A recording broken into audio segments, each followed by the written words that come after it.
Hello guys, നമുക്കിന്നൊരു night vlog ആയില്ല. അപ്പോൾ ഞങ്ങൾ മജ്ലീസിൽ ബിരിയാണി വാങ്ങാൻ വേണ്ടി വന്നിരിക്കുകയാണ്. ഞങ്ങൾ ബിരിയാണിയൊക്കെ ഓർഡർ ചെയ്ത് വെയിറ്റ് ചെയ്യുന്നു. അതിനുശേഷം ഞങ്ങൾ ഒരു വേഫിളും കൂടി പറഞ്ഞിട്ടോ, കിറ്റ്കാറ്റ് വേഫിളായിരുന്നു. ആ ടൈം കൊണ്ട് അവർ ബിരിയാണിയൊക്കെ റെഡിയാക്കി. ചേട്ടൻ പോയി ബിരിയാണിയൊക്കെ വാങ്ങിച്ചിട്ട് വന്നു. പിന്നെ വേഫിളിനുള്ള വെയിറ്റിംഗ് ആയി. കുറേ നേരം വെയിറ്റ് ചെയ്തിട്ടാണ് കേട്ടോ ലാസ്റ്റ് പുള്ളി റെഡിയാക്കി തന്നത്. പുള്ളി ഭയങ്കര സ്ലോ ആയിരുന്നു. ആ ടൈം കൊണ്ട് ഞാൻ കുറേ വീഡിയോസൊക്കെ എടുത്തു. പിന്നെ അത് ആ വേഫിൾ ഇവിടെ കിട്ടി. ചേട്ടനാണ് ഫസ്റ്റ് തന്നെ ടേസ്റ്റ് ചെയ്യുന്നത്. ചേട്ടന് ഭയങ്കര ഇഷ്ടമായി. അതിനുശേഷം പൊന്നുമാണ് ടേസ്റ്റ് ചെയ്തത്. പൊന്നുവിനും ഭയങ്കര ഇഷ്ടമായി. പിന്നെ ഞാൻ ടേസ്റ്റ് ചെയ്തു. എനിക്കും ഭയങ്കര ഇഷ്ടമായി കേട്ടോ. പിന്നെ എനിക്ക് സ്വീറ്റ് ചില സമയത്ത് ഞാൻ കഴിക്കില്ല. ഫസ്റ്റ് ഞാൻ കഴിക്കില്ല എന്നൊക്കെ വിചാരിച്ചിരുന്നു. പിന്നെ എനിക്ക് ഇഷ്ടപ്പെട്ടു കഴിച്ചപ്പോൾ.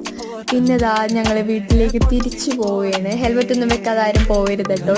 ഞങ്ങൾ പോലീസിനെയൊക്കെ കണ്ടു, പക്ഷെ അവർ പിടിച്ചില്ല. ബിരിയാണി കൊണ്ടുവന്ന് ആൻറ്റിക്ക് കൊടുത്തു. ആൻറ്റിയുടെ ബർത്ത്ഡേ സ്പെഷ്യലായിരുന്നു. ഐസ്ക്രീമും കൊടുത്തു.